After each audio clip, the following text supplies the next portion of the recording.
Desde a sexta-feira do dia 13 de junho, Israel e Irã vêm travando uma guerra fatal. Ao todo, estima-se que mais de 200 pessoas já vieram a falecer nesses poucos dias de conflito, sendo que a maioria das baixas está do lado do Irã. Além de ter sua usina nuclear atacada, Israel lançou ao Irã o maior ataque de sua história. Vários cientistas e líderes iranianos de alto escalão acabaram indo a óbito. Nós ainda não sabemos onde essa guerra irá parar. Mas você já se perguntou como foi que ela começou? No vídeo de hoje você irá conferir uma linha do tempo entre Irã e Israel, para entender de uma vez por todas de onde vem tanto ódio entre esses dois países. Um ódio que nem sempre existiu, pois, pode acreditar, no início o Irã era um dos principais aliados de Israel, chegando até mesmo a desenvolverem armas juntos. Mas então como é que as coisas chegaram ao nível de destruição que se encontram hoje? Para entender melhor essa história, nós antes temos que voltar a um período no qual Israel nem mesmo existia. No final do século XIX, judeus europeus, perseguidos historicamente por séculos, clamavam pela criação de um lar nacional judeu. Para eles, o melhor lugar para este lar seria na Palestina, onde estava não apenas Jerusalém, mas também locais sagrados do judaísmo. Até o ano de 1917, a Palestina fazia parte do Império Otomano, em uma região habitada principalmente por muçulmanos e cristãos, além de alguns poucos judeus. Após o Império Otomano cair, quem controlava a região da Palestina era o Reino Unido, que, visando ajudar o povo judeu, emitiu uma declaração prometendo criar para eles o tão sonhado Lar Nacional Judeu, justamente na Palestina. A ideia era que a criação deste lar não fosse prejudicar quem já vivia na região, ou seja, os povos árabes locais. O problema é que o Reino Unido não esperava que, ao se comprometer com esse objetivo, judeus do mundo inteiro começariam a migrar para a Palestina, em busca do lar que lhes foi prometido. Em pouco tempo, o Reino Unido se viu com um grande problema em mãos, judeus e árabes reivindicando o mesmo espaço. E logo o problema ficou grande demais para o Reino Unido poder lidar sozinho, fazendo com que a ONU tivesse de intervir. Em 1947, a ONU propôs dividir a Palestina em dois estados. Um estado judeu, que seria chamado de Israel, e um estado árabe chamado de Palestina, o qual até hoje nunca foi criado. Já Jerusalém, por ser considerada sagrada para todos os povos, judeus, cristãos e muçulmanos, ficaria sob controle internacional. Os judeus aceitaram o plano, enquanto os árabes o rejeitaram, considerando injusto serem obrigados a ceder metade de sua terra para uma população que tinha acabado de chegar. Independentemente dos protestos árabes, o plano foi posto em votação e aprovado em novembro de 1947, com 33 votos a favor, 13 contras e 10 abstenções. Na ocasião, o Irã foi um dos países que votou contra. Na verdade, o Irã não era contra a criação de um Estado palestino. O que ele propunha era um Estado que pudesse compreender internamente tanto árabes quanto judeus e não fazer uma separação entre eles. Com a aprovação do plano, os judeus declararam a criação do Estado de Israel em maio de 1948, seguido de várias e várias guerras na região. Praticamente no dia seguinte à criação do novo país, Egito, Jordânia, Síria, Líbano e Iraque declararam guerra a Israel. A ausência do Irã é particularmente notável, pois mesmo votando contra a criação de Israel, ainda assim optaram por não declarar guerra contra o país. Israel não lutou sozinho. Na Primeira Guerra, Israel estava em posição defensiva, mas acabou vencendo e ocupando muito mais territórios do que havia sido previsto inicialmente pela ONU. Já o plano da ONU, para além de Israel, criar também um Estado palestino, jamais se concretizou. Centenas de milhares de palestinos foram expulsos ou fugiram, e muitos vivem hoje em uma região que tecnicamente não pertence a ninguém, tendo em vista que o Estado palestino não é um Estado totalmente soberano, não sendo reconhecido como legítimo por todos os países. Mas deixemos a Palestina de lado e voltemos ao conflito entre Israel e Irã. Quando Israel foi fundado, David Ben-Gurion, seu primeiro chefe de governo, conseguiu estabelecer uma grande amizade com o Irã. Enquanto todos os países árabes se recusavam a fazer negociações com Israel, principalmente a vender petróleo para eles, o Irã aproveitou da situação, se tornando o único fornecedor. Essa aliança entre os dois países trazia para ambos uma grande ajuda, tanto econômica quanto energética. Nos anos 70, os países árabes, membros da OPEC, a Organização dos Países Exportadores de Petróleo, continuaram sem reconhecer Israel como um Estado soberano.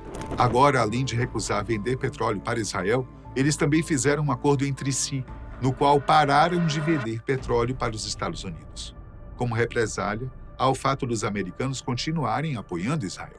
Conforme o próprio Departamento de Estado dos Estados Unidos, esse boicote de petróleo trouxe sérios problemas à economia do país. No entanto, ao mesmo tempo, o Irã não participava do boicote e viu ali uma oportunidade para vender seu petróleo não apenas para Israel, mas também para os Estados Unidos. No final dos anos 70, a coisa ia bem para o Irã, que observava um crescimento em seu setor petrolífero. Além disso, sua parceria com Israel ia tão bem que, juntos, os países começaram até mesmo a desenvolver projetos de armas e mísseis. Sobre isso, o diretor de estudos iranianos, Abbas Milani, diz: há provas de que, entre 1975 e 77, Israel estava ajudando o Irã a desenvolver um programa de armamentos.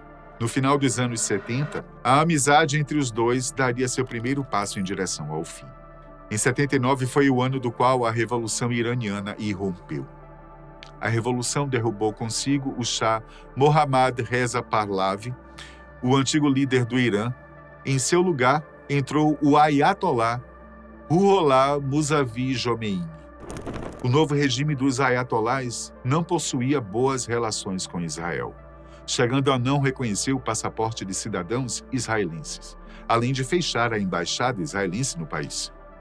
Contudo, a desavença entre os países não veio da noite para o dia. Em 1981, Israel coordenou um ataque ao lado do Irã contra um reator nuclear iraquiano. Esse ataque em conjunto fez com que o programa nuclear do Iraque se atrasasse em mais de uma década, ou seja, mesmo não mantendo boas relações, eles ainda se uniram contra um inimigo em comum, Saddam Hussein.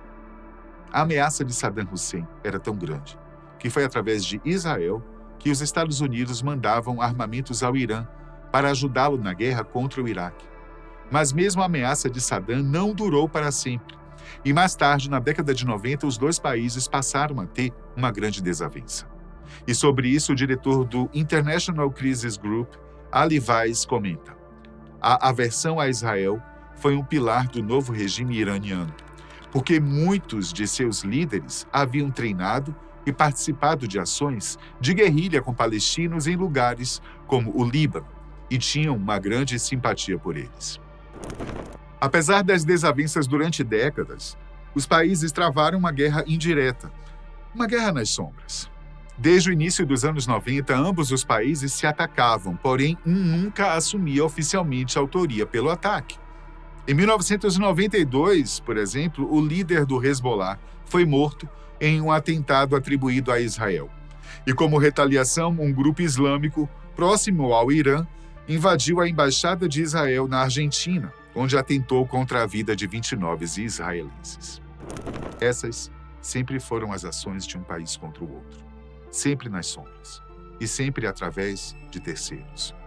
No entanto, algo que sempre esteve muito claro é o desejo de Israel de acabar com o programa nuclear do Irã.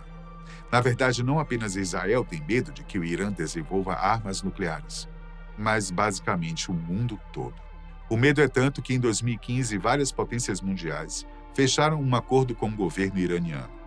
Ele parava de vez de buscar desenvolver tecnologia nuclear e, em contrapartida, o Irã fecharia vários acordos econômicos favoráveis. Esse acordo durou até 2018, quando Trump assumiu a presidência dos Estados Unidos e o desfez. Na época, Trump alegou que o Irã, mesmo com o acordo em vigência, ainda assim estaria buscando meios de produzir armas nucleares. Agora, será que isso realmente estava acontecendo? A verdade é que não se sabe ao certo se o Irã realmente está prestes a desenvolver armas nucleares, apesar de que os indícios são bem fortes. Os líderes do Irã negam, dizendo que toda a sua pesquisa envolvendo energia nuclear é apenas para fins civis. Análises de diversos países confirmaram que o Irã possui atualmente urânio enriquecido a 60%. E a título de comparação, o urânio utilizado para fins civis, conforme os iranianos clamam, apresenta um enriquecimento médio de 5%, enquanto o urânio utilizado para armas nucleares precisa estar enriquecido a uma taxa de 90%, ou seja, por mais que as alegações do país sejam pacíficas, o medo existe. Agora, exatamente no dia 13 de junho, a guerra entre as duas nações deixou de acontecer apenas nas sombras. O primeiro ataque foi disparado pelo governo israelense, uma forte chuva de mísseis contra a instalação nuclear de Natanz. A IDF, a Força de Defesa de Israel, alega que o ataque foi necessário, pois o Irã estava muito próximo de desenvolver armas nucleares e precisava ser impedido. No entanto, mesmo após alegar isso, o primeiro-ministro de Israel jamais apresentou nenhuma evidência de que, de fato, o Irã estivesse produzindo armas nucleares. Até o momento, os alvos de Israel são focados não apenas nas instalações nucleares, mas também nos líderes iranianos. Vários cientistas nucleares e comandantes militares do Irã faleceram durante os ataques. O Irã tem retaliado os ataques lançando ofensivas contra Israel, a maioria delas compostas por drones de ataque. Israel chegou até mesmo a declarar estado de emergência, aconselhando aos seus cidadãos que não saíssem de casa, a menos que fosse estritamente necessário. Contudo, pelo menos até o momento, o que se observa é que os ataques de Israel têm sido muito mais efetivos. Já com relação aos líderes mundiais, o apoio vem variando. Trump, mesmo dizendo que não irá se envolver diretamente na guerra, apoia Israel. A China defende o direito de defesa do Irã, após ter sido ele o primeiro a receber o golpe. Na Rússia, as reações são mistas, pois, enquanto Putin condena Israel, o governo russo vê nessa guerra uma oportunidade para que o mundo esqueça que eles próprios estão em guerra com a Ucrânia. O jornal diário russo diz: qualquer escalada no Oriente Médio distrai os oponentes de Moscou da Ucrânia e altera as prioridades da assistência militar ocidental. Já por aqui, o governo brasileiro condena veemente o ataque de Israel, pedindo pelo fim imediato dessa guerra. Sobre os ataques, a diretora da Associação de Controle de Armas, Kelsey Davenport, diz que os ataques podem destruir instalações e atingir cientistas, mas não podem apagar o conhecimento nuclear do Irã. O Irã pode se reconstruir, e mais rapidamente agora do que no passado, devido aos seus avanços no enriquecimento de urânio. E ao que tudo indica, essa disputa está longe de chegar ao fim. E nós não podemos prever quais serão os desdobramentos. Você aí, arrisca algum palpite? Deixa aí nos comentários.